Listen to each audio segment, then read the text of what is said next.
앉겠습니다. 저도 여러분이 안 나오시는 사이에 저도 자세를 좀 바꿔서 이렇게 앉기를 시작을 했거든요. 뭐 이렇게 거리를 두고 앉으셨으니까 그래도 여기까지 오셨으니 얼굴은 좀 이렇게 보십시다. 그러니까 마스크를 5초만 이렇게 열었다가 닫아 주실래요? 누가 누군지 모르겠으니까. 자, 마스크를 5초만 이렇게. 자, 닫아 주셔도 돼요, 이제. 오늘 여기 이렇게 대면 예배에 참석하신 교우들, 그다음에 또 화면으로 보고 계신 교우들, 우리가 다 하나라는 뜻으로 박수 한번 치고 하겠습니다.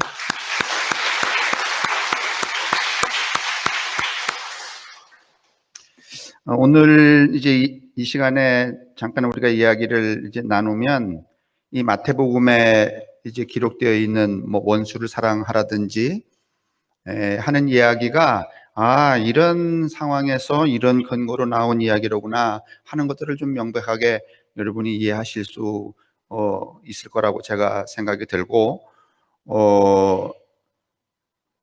지금 오늘날 우리가 예수를 믿는 그 양태와는 완전히 좀 다른 이 가르침, 그 다음에 하나님의 아들됨이 기독교 초기에는 실행이 되었구나, 요청이 되었구나 하는 것들을 좀 우리가 다시 또 새삼 확인하게 되고, 또 지금처럼 우리 사회가 이렇게 가진 사람, 안 가진 사람, 이 격차 사회화되는 과정에서 갖게 되는 그 계층 간의 갈등, 그 다음에 또 그 잠재적인 분노, 뭐 이런 문제를 해결하는 방식도 오늘 이 마태복음 안에 있구나 하는 것들을 여러분이 느끼시게 되지 않나 그렇게 싶습니다. 이제 이 마태복음, 마가복음, 누가복음이 가지고 있는 이 공관복음 세 복음서가 가지고 있는 기본적 주제는 부한 것과 가난한 것이에요. 부와 빈에 관한 한 예수의 생각, 그 부자와 가난한 것에 대하여서 그런 사회 구조 속에 살고 있는 사람들이 어떤 태도로 살아야 하는가, 그것이 곧 그 시대의 믿음이었다는 이야기를 지난주부터 드리고 있는 건데요. 마가복음은 서기 45년경의 사회 상황을 이제 그린, 그 마가복음에 놓여져 있는 사람들의 처지를 오클로스라고 말씀을 드렸어요. 이제 또 중간에 다시 한번 반복해 드리겠지만은, 쫓겨난 사람들, 대부분 쫓겨난 사람들은 응어리가 생기게 되죠. 그래서 잠재적으로 안갚음을 하려고 그러잖아요. 에이, 내가 갚아줘야지. 그런데 그렇게 안갚음을 하려고 하는 그 범주적 인습, 사람들의 기본적인 생각, 그것이 내 속에 도사리고 있다는 것을 깊이 성찰하라. 그래서 이 성찰의 장으로서, 거울로서 마가복음이 놓여졌다. 예수님은 그것을 원하셨다. 그 얘기를 이제 지난주에 드렸어요. 그다음에 이제 오늘은 이 마태복음 공동체, 마태복음은 이제 마가복음보다는 한 30년이나 이렇게 뒤에 쓰여져요. 그래서 서기 70년에서 90년 상간에 이제 벌어지는 그 사회 상황 속에 놓여진 이 사람들에게 예수가 어떤 것을 요구하고 있고, 그 요구에 대하여서 실행하는 것이 당시 때의 믿음이었고, 그 실행하는 사람이라야만, 오늘 우리가 이 학문사님이 방금 읽은 본문에 보면은 이것을 행하는 자라야 하나님의 아들이라 일컬음을 받는다. 무조건 교회 나간다고 하나님의 아들이라고 일컬음을 받는 게 아니라 이제 그 얘기를 이제 드리게 돼요. 그래서 좀 더 심도 있게 우리가 이제 이야기를 하게 되는데, 그 이제 이야기 속에서 이 과거의 배경에 대한 것들만 우리가 이제 그렇구나 이렇게 이해하지 마시고, 오늘 우리 사회가 놓여져 있는 상황에 대한 해결책, 그것도 역시 성서에 있구나 하는 것들을 여러분이 좀 깨달았으면 좋겠다는 것이 이제 오늘 이 시간에 말씀을 나누는 저의 바람입니다. 잠깐 기도하고 시작할게요. 전에는 저희들이 공간과 면적의 사람들이었습니다. 그래서 집과 땅으로 삶을 살고 또 집과 땅에서 사람이 되는 바탕인 줄 그렇게 알고 살았는데, 오늘처럼 이 시대처럼 시간 속에 저희들을 고정시켜 주심으로 인생이란 어디로 와서 어디로 가는 그런 시간의 존재인 것을 가르쳐 주시는 것에 대해서 감사합니다. 이렇게 만물을 변하게 하시는 주님, 짙은 녹음이 드리우던 여름이 소리 없이 자리를 비키고 풀 먹인 옷이 내는 소리처럼 바람의 나뭇잎들이 우리 자신을 자각하게 하는 소리를 들려줍니다. 밤에도 아침에도 저녁에도. 이렇게 함으로 서서히 너와 나의 시대, 너와 나의 계절은 물러나고 나와 나의 계절, 내가 나를 들여다보는 그 시절을 주셔서 틈틈이 우리 자신, 내 자신과 마주 앉게 해 주신 것에 대해서 또 감사합니다. 이제 저희들이 살고 있는 이 시대, 또 현재가 허상이 아닌 실상임을 직시할 수 있는 그런 용기, 그런 해안, 또 그런 내일에 대한 사고를 우리 모든 교우들에게 주시기를 원합니다. 또 기도하옵나니 몸이 병든 교우들에게는 강건함을 주시고 마음에 상처 입은 이들이나 또는 이제 이 구속된 삶을 통하여 어찌할 수 없는 그 심약한 감정을 가진 이들에게 위로와 평안과 슬기를 내려주셔서 나태하지 않는 혼을 유지한 채 그렇게 살아갈 수 있도록 우리 모든 교우들을 주님께서 인도하여 주옵소서. 오늘 이 시간 이 10시 30분의 우리와 같은 예배가 방 안에 피운 화롯불처럼 하나님 앞에 은은한 불길로 올려드릴 수 있는 시간이 될 수 있도록 축복하옵소서. 예수님의 이름으로 감사하며 간절히 기도합니다. 아멘. 서두에도 이제 우리가 말씀을 이제 드린 것처럼 마가복음이 가지고 있었던 소위 부와 빈, 그 이제 이야기를 지난번에 드렸죠. 근데 그 이야기의 원형은 뭔가면 어디서부터 출발했는가 하면 세례 요한의 광야 운동. 예수님은 처음에 그 광야 운동에 여러분 이제 소위 참여를 하셨어요. 그래서 나사렛에서부터 요단강까지 꽤 먼 길인데도 불구하고 오늘날에도 차를 타고 갈래도 멉니다. 그런데도 그 먼 길을 달려와서 그 세례 요한에게 세례를 받았죠. 그러면 대부분 그 누구에겐가 그런 은혜를 입으면 그 은혜를 수여한 사람의 그 밑에 있어야 되고, 그가 하고 있는 그 삶의 그 양식의 범주 안에 들어가야 되는데, 이 세례 요한은 세례는 받았지만은 요한이 하는 요한의 운동에 참여하지 않습니다. 그리고선 어디로 가게 되는가 하면 광야로 나아가서 마귀의 시험을 받게 되죠. 그 마귀의 시험이 예수로 하여금 그의 의식을, 삶의 양식을 전환케 해서 광야로 가게 하는 게 아니라 세례 요한과는 다른 반대편에 갈릴리로 가게 되죠. 그리고 갈릴리 운동을 펼쳐요.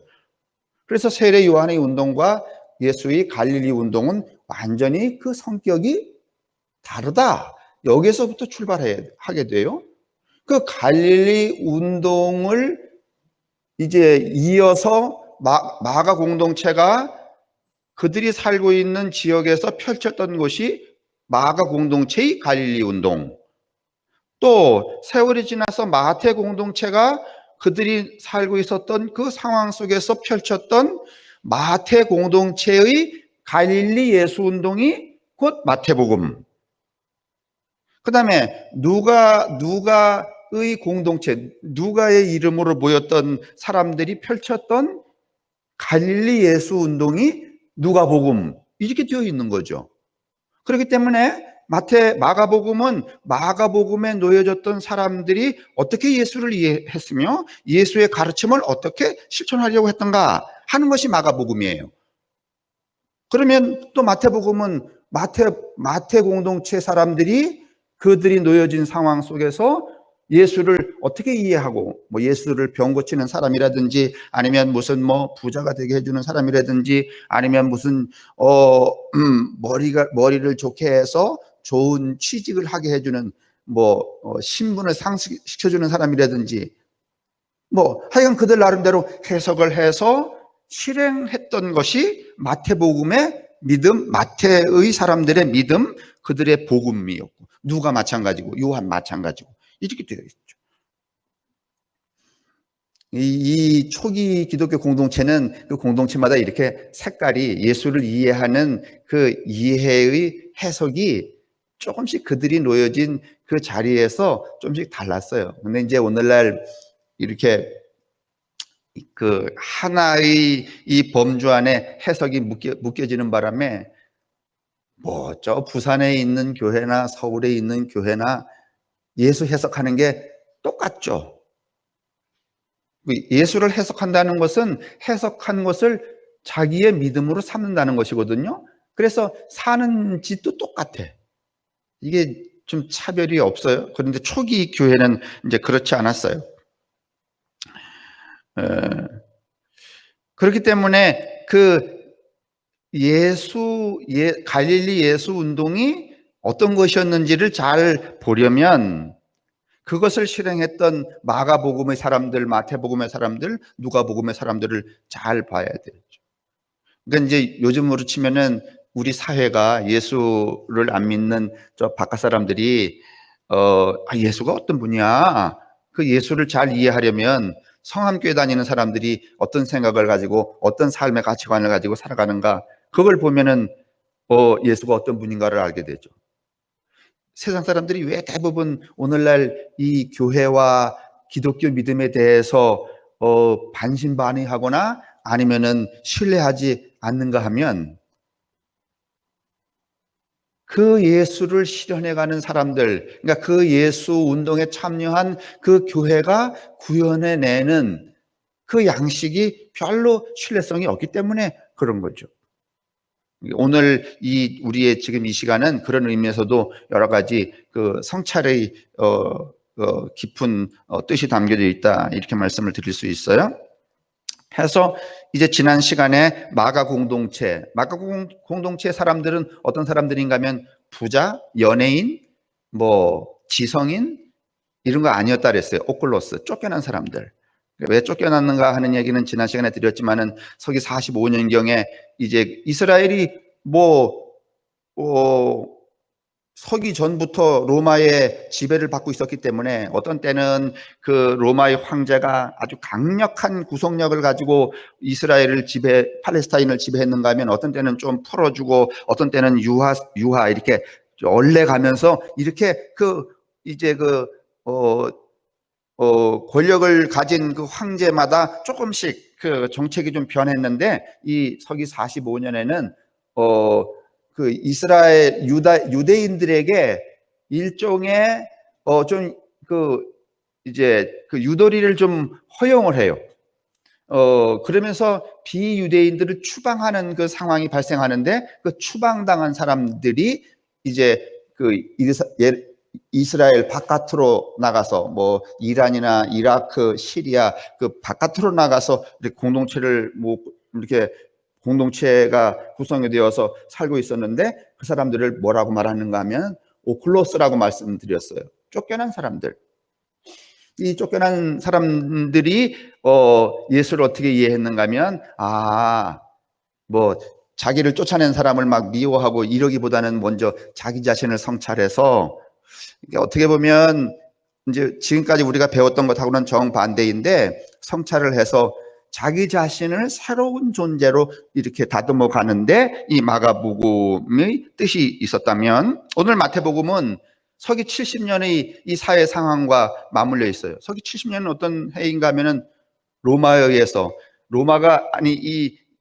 예루살렘 이스라엘이 끊임없이 젊은 청년들에 의하여서 뭘 일으키는가 하면은 독립운동을 계속 하잖아요. 우리나라 1900년대처럼 독립운동을 끊임없이 해요. 그래 막 젊은이들이 막 이렇게 단결을 해서 로마에 대항을 하고 막 그렇게 하죠. 그런데 이 서기 70년에도 그런 일들을 이제 벌였다가 이 베스파시아누스라고 하는 이란, 이라크 근방에 이 로마로부터 이제 진압군으로 와 있던 그 군대의 장군에게 이 로마가, 아니 이스라엘이, 예루살렘이 완전히 쑥대밭이 돼요. 그러니까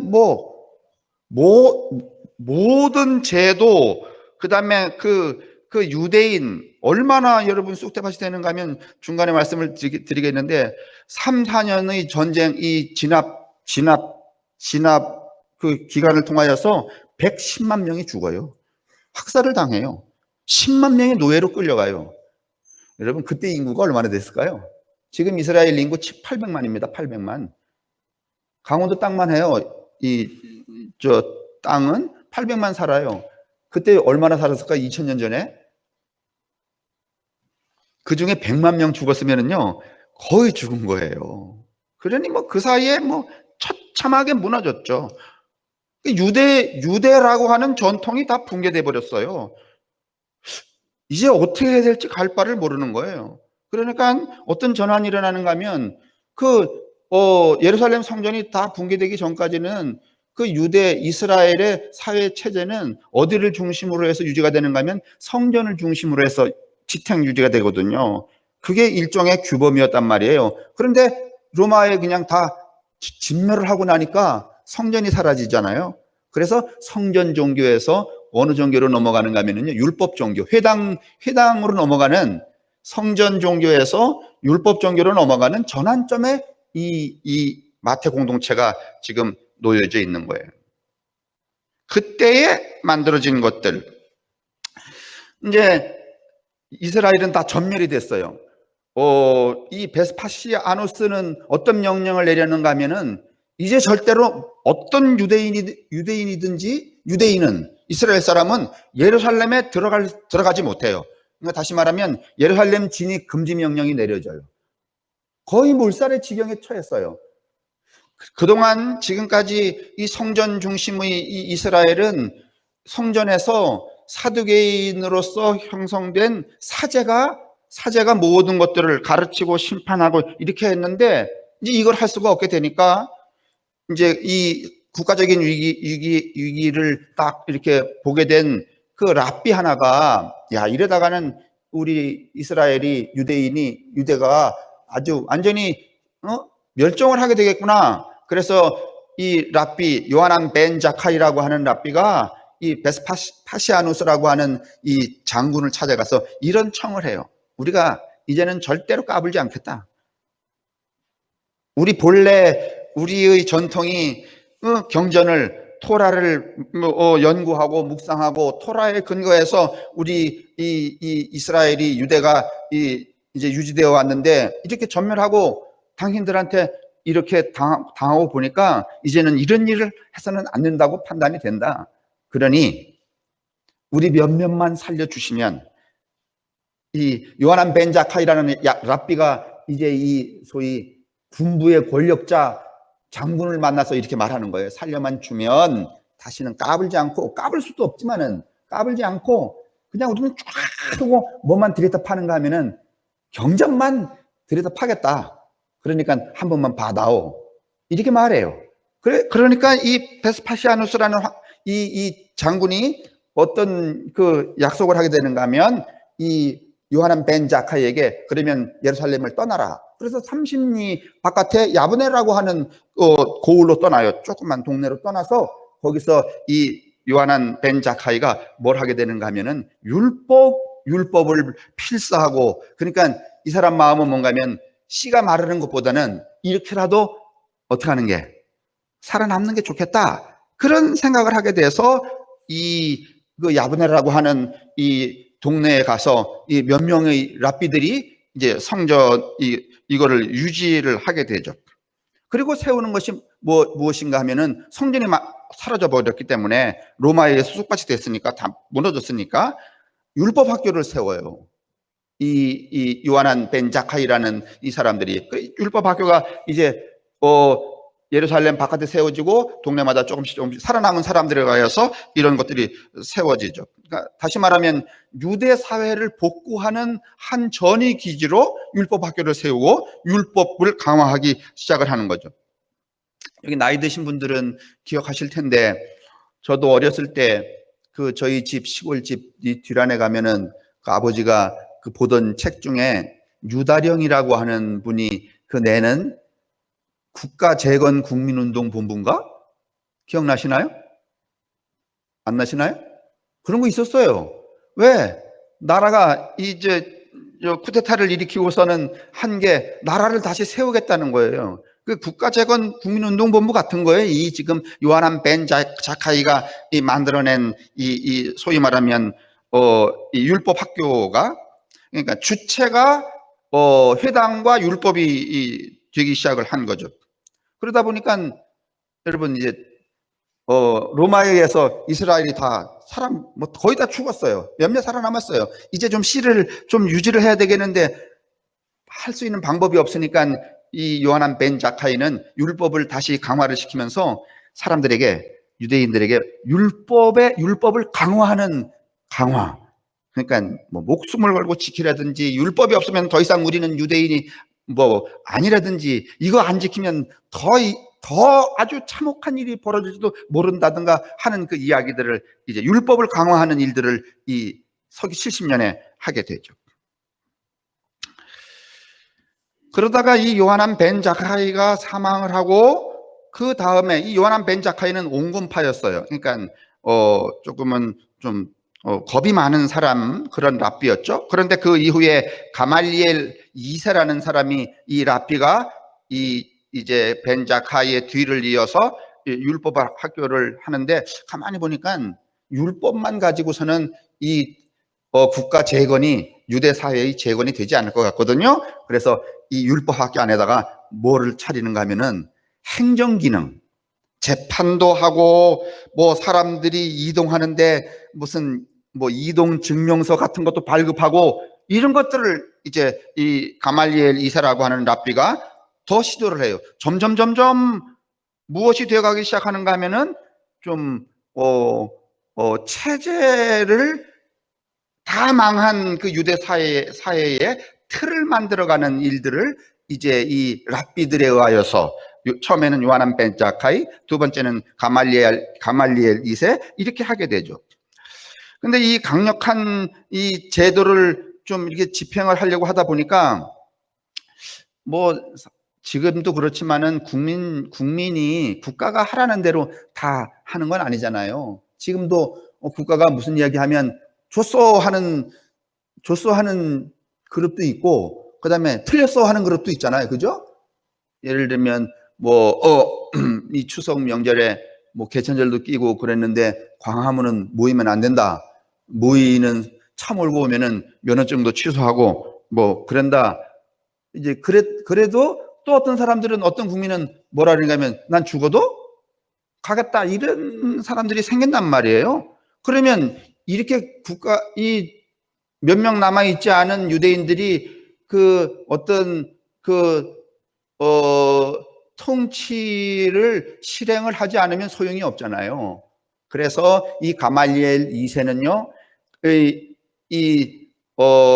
요하난 벤 자카이는 율법 학교를 세우고, 가말리엘 2세는 이 율법을 좀 더 강력하게 집행할 수 있는, 좀 결속할 수 있는 유대인 18개 기도문이라는 걸 만들어요. 18개의 기도문을, 유대인은 이 기도문에 충실해야 된다 하는 기도문을 만들어요. 예전 같으면은 우리 아시잖아요. 국민교육헌장. 제가 한 4학년 때, 초등학교 4학년 때 국민교육헌장 나왔는데, 그거 빨리 외우면은 적어줬잖아요. 책받침. 예? 끝까지 이거 국민교육헌장 못 외우면 수업 끝나고 어느 때도 외워야 돼요? 방과 후에도 외워야 되지. 자, 기억나시죠? 그런 거예요. 국민교육헌장이 그 국민의 의식을 어떻게 하는, 하나로 통합시키는. 지금도 제가 기억나잖아요. 그래도 저도 지금 첫머리 읽을 때마다 뭔가 국가를 위해서 해야 되나? 이런 마음이 들어요. 나는 민족 중의 역사적 사명을 이 땅에 태어났다. 내가 이게 이렇게 호랑방탕 살아서는 안 되는구나. 그런 마음을 자꾸 들게 하죠? 나만 드나? 그게 뭔가 하면 유대인의 18개조 기도문이에요. 근데 그 기도문 12번에 뭐가 있는가 하면 이단을 색출하는 것에 대한 기도문이 나와요. 다시 말하면 우리와 같은 방향을 보고 같은 말을 하고 같은 행동을 하지 않는 놈들은 다 이단이다. 그런데 여러분, 그게 서기 70년인데 한 80년대요? 90년에 나왔으니까 80년대 이때에는 이미 예수를 추종하는 나사렛파가 있었어요, 없었어요? 나사렛파가 있었어요. 그게 요한 공동체란 말이에요. 공동체까지는 안 갔었죠? 나사렛파가 있었단 말이에요. 근데 이 나사렛파는 유대인들과 같이 말하고 같이 보고 같이 행동해, 아니면 조금 다르게 해? 예? 다르게 해요. 그러니까 이 가말리엘 2세가 제정한 유대인 18개 기도문의 12번째 기도에 누가 해당되는가 하면 이 나사렛파가 해당되는 거야. 그럼 이 사람들은 어떻게 해야 돼요? 지금 여기 우리가 다 유대인이란 말이죠. 근데 요 짝에 앉는 사람들이 나사렛파야. 같은 교회에 나오긴 나오는데 좀 다른 짓을 해. 에? 그러면 우리가 생각하기를 저것들을 어떻게 해야 되는가 하면 좀 쫓아내야 되는데, 추출을 해야 되는데, 이단이니까 그게 12개조의 12번 기도문에 걸려 있으니까 이걸 쫓아내야 된단 말이죠. 지금 우리는 쫓아내려고 그러면은 그래도 이렇게 강력한 그 권위가 별로 권위를 작동할 수가 없으니까 눈치를 준다든가 아니면은 말 한마디를 톡톡 쏘아 붙인다든가 이러겠지만은 이 가말리엘 2세는요, 이때 당시에 이 유대인들은요, 이 나사렛파에 대해서 어떻게 했는가 하면요, 사람을 잡아다가 취조를 하게 되는 거예요. 너의 우두머리는 누구냐? 너가 지금 우리하고 달리 생각하고 바라보고 하는 그게 죄인 것을 아느냐? 너하고 같이 모이는 사람은 누구냐? 여러분, 여기 조용원 권사 자는 거 아니죠? 조용원 권사님이 저렇게 있는데 취조해갖고서는 너를 돕고 있는 게 무슨 누구냐? 은하 집사냐? 이렇게 취조를 하면은요, 취조를 한다는 것은 자기 스스로, 그러니까 자기가 자기의 적군이 누구인가를, 다시 말하면 자기의 가까운 사람을 어떻게 하라는 거야? 불어라, 그런 뜻이잖아요. 그러니까 배신하라, 그런 말이에요. 그러면 조용원 원사가 좀 사람이 나쁘면 제 옆에 가끔씩 알아오는 은하라고 있는데 그냥 아무 생각 없이 그냥 따라와요, 요렇게 말할까요? 아니면 저는 그냥 설렁설렁 가는데 걔는 얼마나 열성인지 몰라요. 누가 좀 들어도 터지려고, 자기가 들어도 터지려고 자기의 가까운 사람을 세게 불어버린단 말이에요. 예전에도 여러분 간첩 만드는데 그렇게 했잖아요. 그죠? 불어라 말이지. 남산에 남양동에 어제도 무슨 얘기하는데 남양동 얘기가 나왔습니다만은 이런 일이 이제 반복하기 시작을 했어요. 그래서 여러분 이 성경에 보면은 이제 뒤에도 보게 되겠지만은요, 그 내용이 끊임없이 나와요. 기소, 처음에는 기소해요. 두 번째는 채찍질해요. 그 다음에 넘겨주고요, 박해라고 추방해요. 이 요한복음에도 똑같은 패턴으로, 마태복음에 나와 있는 패턴이 똑같아요. 기소해요. 쟤가 나사렛파래요. 그럼 데려다가 어떻게 하는가 하면 때려. 그래서 여러분 이 네 개의 이 신약 성서 중에 여러분 이 폭력이 가장 많이 등장하는 게 이 마태복음이에요. 그때 당시에 상황들이 그랬어요.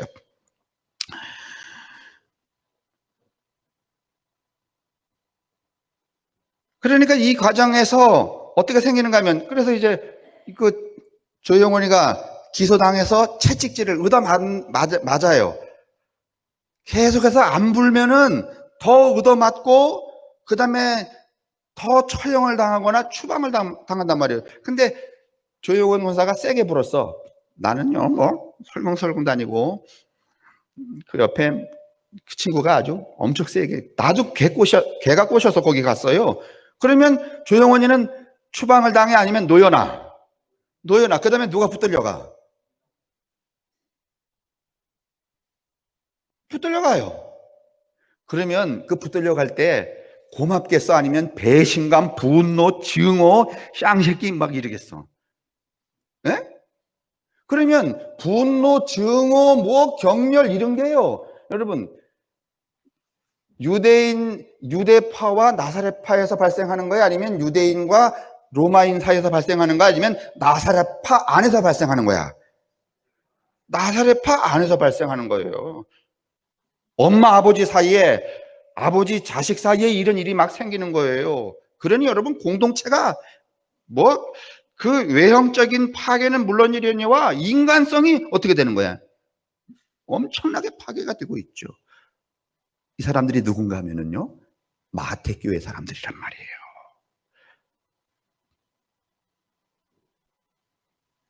그러면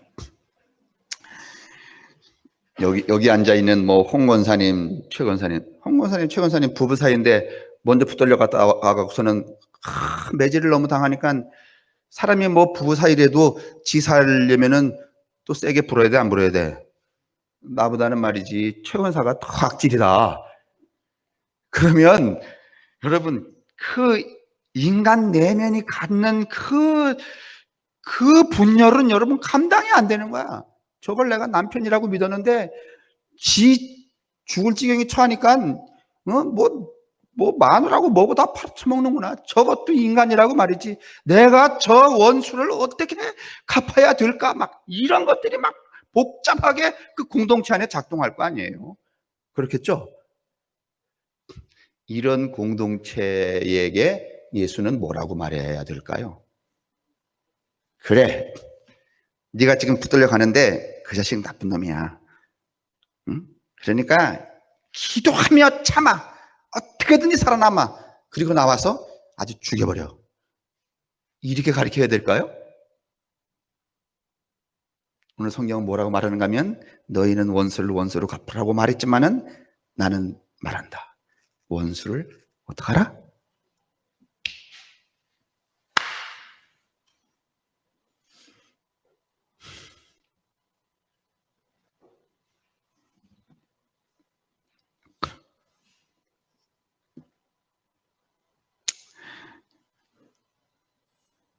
사실은 유대인들이 나사렛 팔을 이렇게 경멸하고 쫓아내고 이렇게 했어야 될까요? 아니면은 자기들을 몰살하게 만든 로마에 대항하여서 이런 분노를 가져야 될까요? 로마에 대하여서 분노를 가져야 돼요. 근데요, 사람이 너무 처참한 지경에 처하면 나를 처참하게 만든 그 대상에게 원수 갚음을 해야 되는데, 원수를 갚으려고 보니까 얘는 내가 원수를 갚을 수 없을 만큼 너무 세. 그러면 일찍 포기를 해요. 그리고 어떻게 하는가 하면은 내 주변에 내가 누구 원수 갚을 게 없나 이렇게 찾아보는 거야. 우리도 꼭 그런 경우는 아니겠지만은 이런 거 있잖아요. 집안에서 싸움이 벌어졌어요.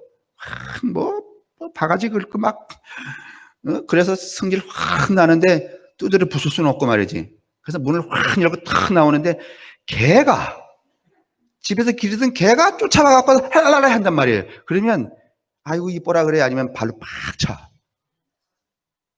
저기다 해야 될 걸 어디다 하는 거야? 개에다 하는 거예요. 지금 이스라엘이 이런 양태가 지금 발생을 한 거예요. 유대인이 로마에게 이 안갚음을 해야 되는데 그 안갚음을 그 자체 내에서 희생양을 찾는 거예요. 그 희생양이 누군가 하면은 나사렛파였고, 그 나사렛파는 이렇게 기소당하고 채찍질을 맞고 그 가혹한 행위를 당하고 추방을 당하고 이런 과정에서 그 공동체 안에 자기 분열, 인간성의 분열이 어마어마하게 일어난 거예요. 이러다 보니까 이 사람들은요, 그 존재 자체의 분열도 분열이지만은요, 아주 아주 극심한 그 빈궁에 처하게 돼요. 어디 가서 뭐 얻어먹을 수가 없으니까. 오늘도 우리 사회가 만약에 어떤 공동체, 예를 들면은 코로나 바이러스가 이게 지금 뭐 교회에도 나오고 막 뭐 이렇게 나오니까 뭐 그렇지만은 계속해서 코로나 바이러스가 끝나지 않고 신천지에서만 계속 나왔다면, 여러분, 신천지는요, 이 나라 어디에서도 살기가 어렵습니다. 경제활동 하기 어렵습니다. 그러면 어디에 처해지는 거야? 극심한 빈궁에 처해지게 되는 거예요. 근데 지금 그게 아니니까 좀 살아남죠. 근데 지금 이 소위 말하면 이 나사렛파가 이 포함된 마태 공동체가 지금 그런 상황에 처해져 있었거든요. 여러분, 근데 이제 이렇게 처해져 있는 이들에게 오늘 뭐라고 말하는가 하면은 5장 22절 한번 보세요. 제가 찾아놨는데 이렇게 되어 있어요. 나는 너희에게 이르노니 형제에게 노하는 자마다 심판을 받게 되고 형제를 대하여 라가라 하는 자는 공회에 잡혀가게 되고 미련한 놈이라 하는 자는 지옥불에 들어가게 되리라. 아니, 지금 이 사이에 뭐 홍원사님, 최권사님 사이에 이런 상황이 발생해서 기소당해서 책시질 맞고, 그래서 누구를 더 모함하고, 그래서 또 그 분노가 생기고, 이런 지금 상황에 예수가 뭐라고 말하는가 하면, 만약에 저는 죽여버려야 되겠다, 이렇게 말이지 배신을 하다니, 이런 마음을 가지면 어디에 들어가게 된대요?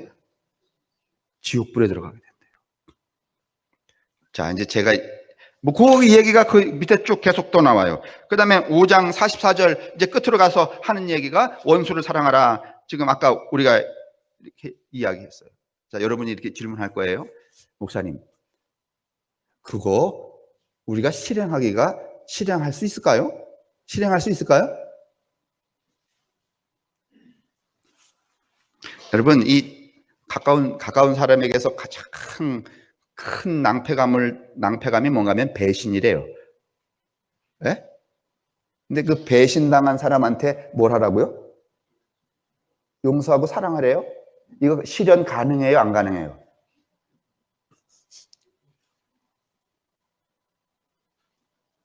여러분, 저는요, 이게 예수 복음의 정수라고 봐요.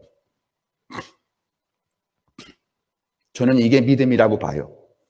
실현 가능하지 않아요, 여러분. 그래서 실현 가능하지 않는 상황이에요. 실현 가능하지 않는 사건이 계속 일어나고 있어요. 그런데 오늘 이 사람들은요, 예수를 통하여서 지금 이 얘기를 듣고 있는 거예요. 이건 예수의 일방적인 얘기가 아니라 그런 처지에 있는 이들이 예수로부터 또는 예수를 해석한 뜻이에요, 이게. 다시 말하면 이 실현 가능하지 않는 거의 신적인 성품이죠. 왜 우리가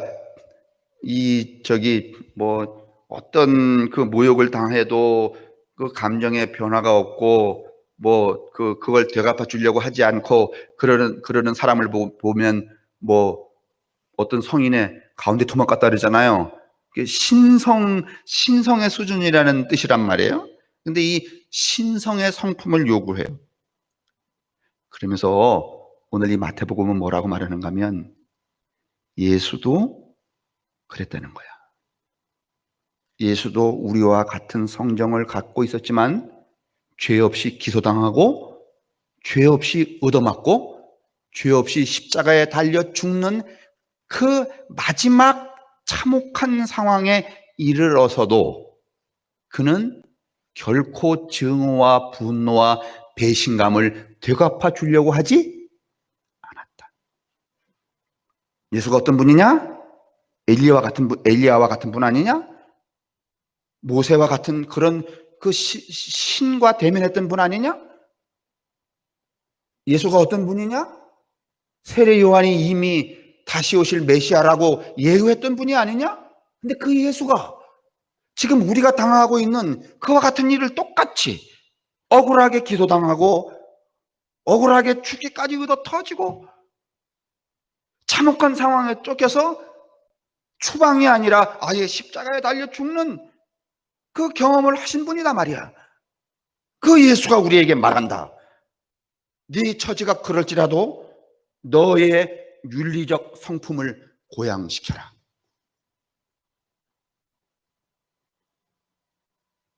이게 뭔가 하면 마태복음이에요. 이 사람들 오클로스가 아니라 마태복음에 나오는 이 대중을 뭐라고 말하는가 하면 푸토코스라고 말해요.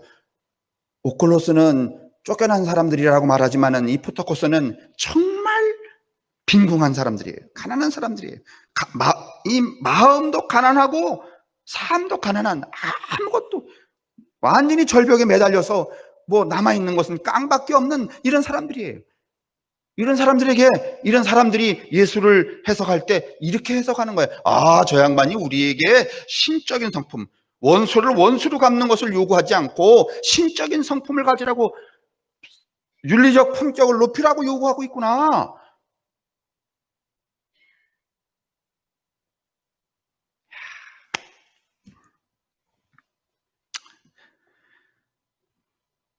예수가 그랬으면 너희도 어떻게 할 수 있다는 거예요? 예수가 그랬으면 너희도 할 수? 여러분, 이걸 믿으시기를 주님의 이름으로 축원합니다. 무슨 뭐 전기밥솥이 바뀌어갖고서는, 전기밥솥 말고 뭐가 있지?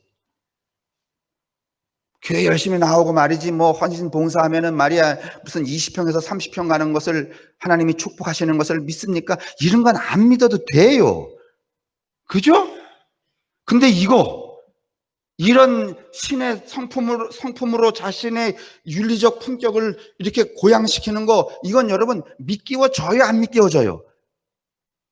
믿기워져요, 여러분? 안 믿기워지잖아요. 이 안 믿기워지는 것을 어떻게 하셔야 돼? 믿어야 되는 거. 이게 믿음이야. 아니, 예수더러 너 죽어라. 그게 예수 입장에서 믿기워져요? 안 믿기워졌잖아요. 그래서 감람산에서 안 믿기워져서 피땀이 나오도록 기도를 하셨대잖아요. 그렇죠? 그게 믿음이죠. 그게 오늘 우리가 가져야 될 믿음이지. 이 무슨 허접쓰레기 같은 걸 믿습니까? 아멘. 뭐 믿습니까? 아멘. 하도 이래서 아니까 뭐 이래도 아멘, 이래도 아멘. 싸구려가 됐잖아요, 완전히. 그런데요, 이걸 믿은 공동체가 있다는 거예요. 누구? 마태 공동체, 마태 교회. 저는 성함교회가 이렇게 되었으면 좋겠어요. 이쯤 돼야지만 기독교 믿음이라고 말할 수 있고 예수의 복음이다, 이래야 복음이지. 복음이 너무 싸졌잖아요. 싼 복음이 됐잖아요. 그래서 말하는 거예요. 예수도 그러셨다, 우리처럼.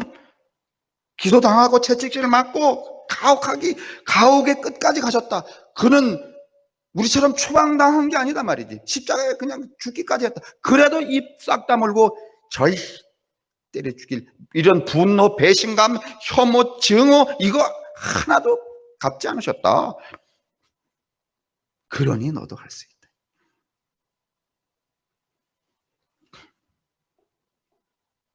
그러니까 다시 말하면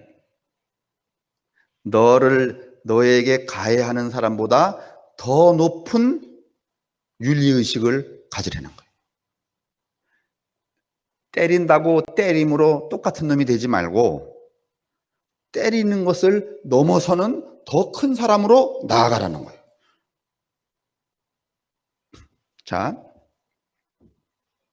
오늘 우리 사회가 지난 시간에 말했는데 범주적 인습이 우리에게 갇혀 있다 그랬잖아요. 오늘날 대부분 가난한 사람들이 부자를 보면은요, 야, 정말 열심히 사셨구나 이렇게 박수를 쳐요? 아니면은 뭔가 삐딱하게 말하고 삐딱하게 보려고 하는 인습이 있어요.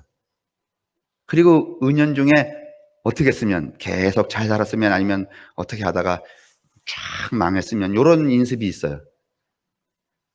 그런 마음이, 그런 성품을 가진 분만 대답하고, 그렇지 않고 이 마태복음의 성품을 가진 분들은 그냥 가만히 계시면 돼요. 그런 게 있잖아요. 그렇죠?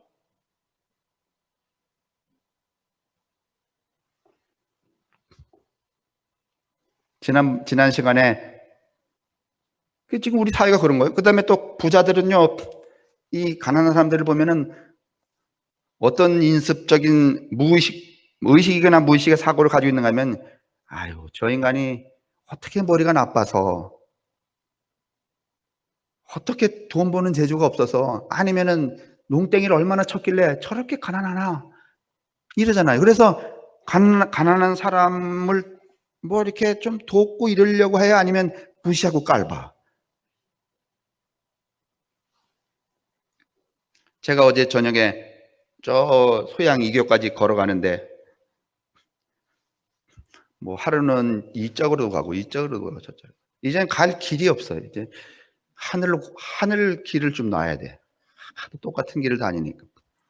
이제 가다가 큰 길로 가다가 작은 길로 갔다 이렇게 하잖아요.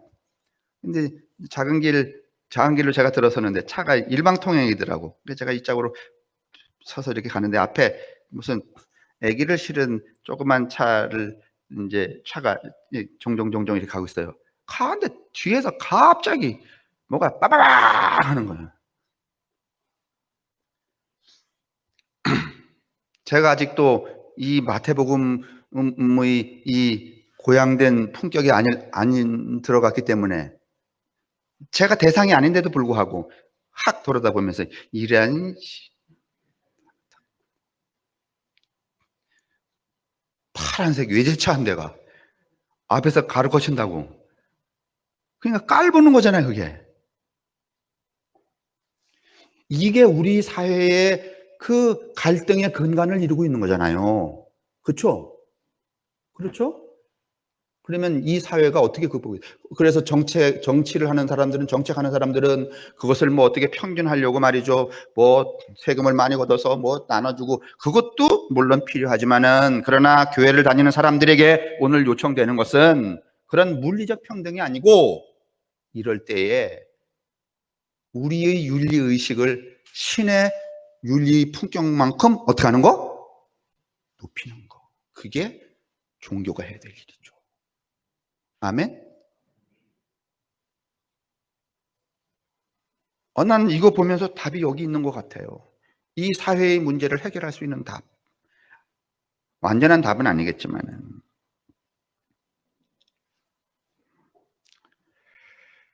그래서 오늘 서로가 서로를 모함하고 곤경에 빠뜨리는, 그럴 수밖에 없는 상황에 처해 있는 자아가 파괴된 이 마태 공동체의 나사렛파들이 파산되어가는 그 자아를 더 이상 더 참혹하게 파산시키지 않고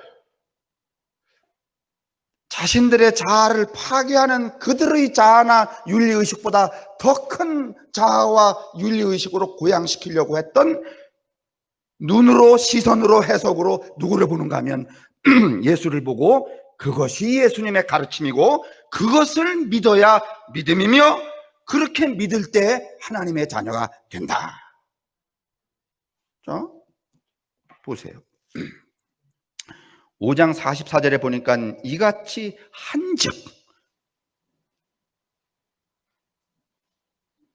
이게 달라요. 마가복음은 자기 행위의 대상이 없어요. 그냥 자기가 자기를 성찰하면 돼. 그런데 마태복음은요, 그 믿음이 대상이 있어.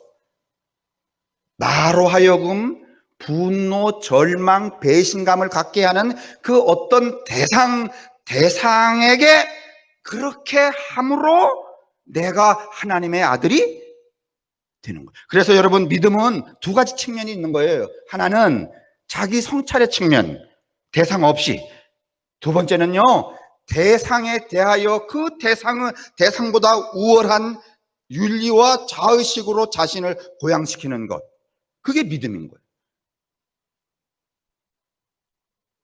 그러면 그 마가복음에 대상이 없는 성찰의 믿음은 여러분 행동하지 않는 믿음이라고 본다면, 오늘 이 마태복음은 꼭 이 믿음은, 마태복음의 믿음은 그냥 그래야 돼 하고 끝나야 돼, 아니면 행위해야 돼요. 마태복음의 믿음은 그냥 그래야 된다라고 하는 성찰만 있으면 되는 거예요? 그러니까 자기 속에 있는 그 범주적 인습을 파괴하면 되는 게 아니고, 이 마태복음의 믿음은요, 이걸 전제로 해서 나로 하여금 안갚음을 갚아야 될 저 사람, 내게 분노를 가져오게 하는 저 대상을 어떻게 할 때? 어떻게 하라는 거예요? 갚아주라는 거 아니면 용서하고 사랑하라는 거야? 그거는 행동을 해야 돼, 안 해야 돼요? 그러면 마태복음의 믿음은 무슨 믿음이야? 행동하는 믿음이죠. 맞죠? 아닌가요? 성찰하는 믿음이 있어야 돼요. 성찰하는 믿음으로 끝나지 않아요. 마태복음의 이 사람들은요, 행동하는 믿음의 사람들이에요. 그렇게 해야 돼요. 그래야지만 여러분, 나사렛파는 더 이상 자아분열과 서로가 서로를 공멸시키는 그 멸망으로 가지 않고 살아남을 수 있어요. 살아남는 길이에요, 그게, 여러분. 야, 우리 정말 이렇게, 우리를 이렇게 하니까 내가 다 죽여버려야지. 이러면 다 죽는 거예요, 여러분.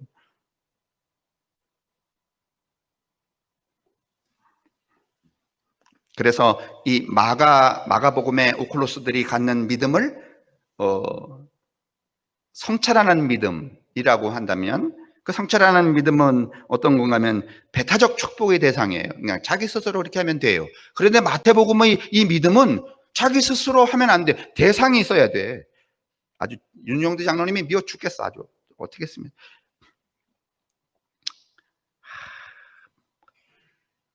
내가 말로는 꺼내기 어렵지만은 주님 어떻게 알아서 해 주십시오. 미워 죽겠습니다. 그걸 훅 넘어서서 진짜 용서하고 사랑하라는 거예요. 그럴 때 믿음인 거고, 그 믿음이 하나님의 아들이 된다는 거예요. 참, 아이고, 그거 어떻게 해요? 그딴 소리 말아요. 그래서 설명했어요. 예수도 그러셨다. 그 예수 믿지 않냐? 그 예수 믿으시죠? 그럼 그렇게 해야 되겠죠? 오늘 이 시대의 교회가 가야 될 길이에요. 이렇게만 가면은요, 이 격차화되는 이 사회의 문제들도 우리의 믿음으로, 다시 말하면 예수 이름으로 해결할 수 있어요.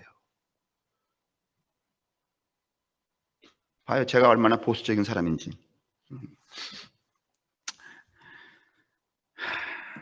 여러분 16장을 한번 열어봐 주실래요? 마태복음 이제 끝나려고 그래요.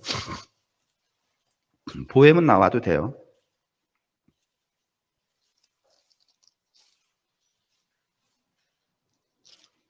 16장 18절 19절. 이렇게 살았더니, 이런 믿음을 가졌더니 내가 내게 이르노니 너는 베드로라. 내가 이 반석 위에 내 교회를 세우리니 음부의 권세가 이기지 못하리라. 여러분, 이렇게 자기의 윤리와 자아를 높여놨는데 뭐가 무너뜨릴 수 있겠어요? 그 다음에 19절에 내가 그제서 이제 이렇게 말하는 거예요. 여러분 읽어보실래요? 시작.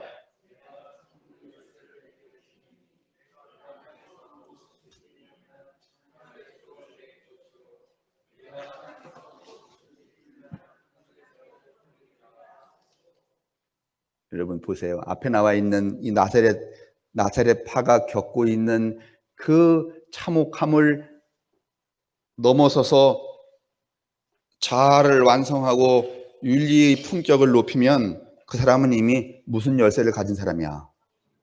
믿습니까? 참말이에요?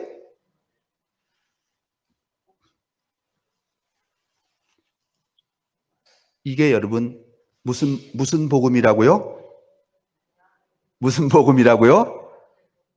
야, 마태복음이 이런 거였구나.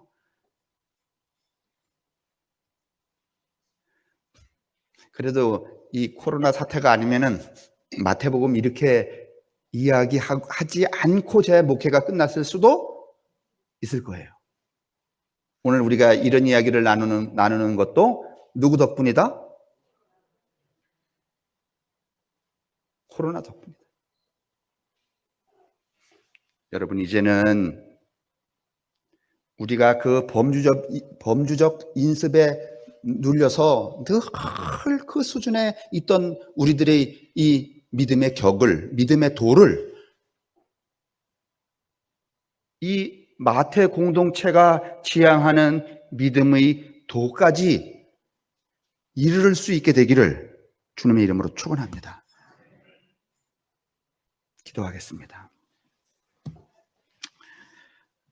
자비로우신 주여, 오늘 저희들이 이 마태복음 공동체 안에 나사렛파 형제들이 겪고 있는, 형제자매들이 겪고 있는 이 삶의 참상을 이제 눈으로 마음으로 읽으면서 그런 처지에 있는 저들이 분노하고 배신감을 보복하려고 하지 않고 원수로 갚으려고 하는 그런 생각 대신에 완전히 다른 차원의 품격으로 예수를 해석하고 예수를 믿고 예수를 따랐다는 이야기를 들으며 심히 부끄럽고 또 안타깝기도 합니다.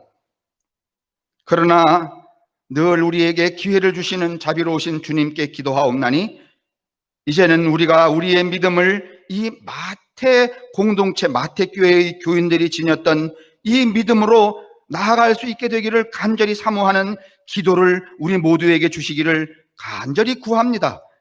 그래서 성함교회 교인들로 하여금 또 다른 2000년 뒤의 마태 공동체의 그 믿음의 모습들을 실현해내는 새로운 공동체로 저희들을 세워주시고 승리하는 사람들로 저희들을 세워주셔서 온전히 하나님의 아들이라 일컬음을 받을 뿐만 아니라 천국의 열쇠를 쥐고 살아가는 그런 하늘의 권세 있는 사람들로 축복하여 주옵소서.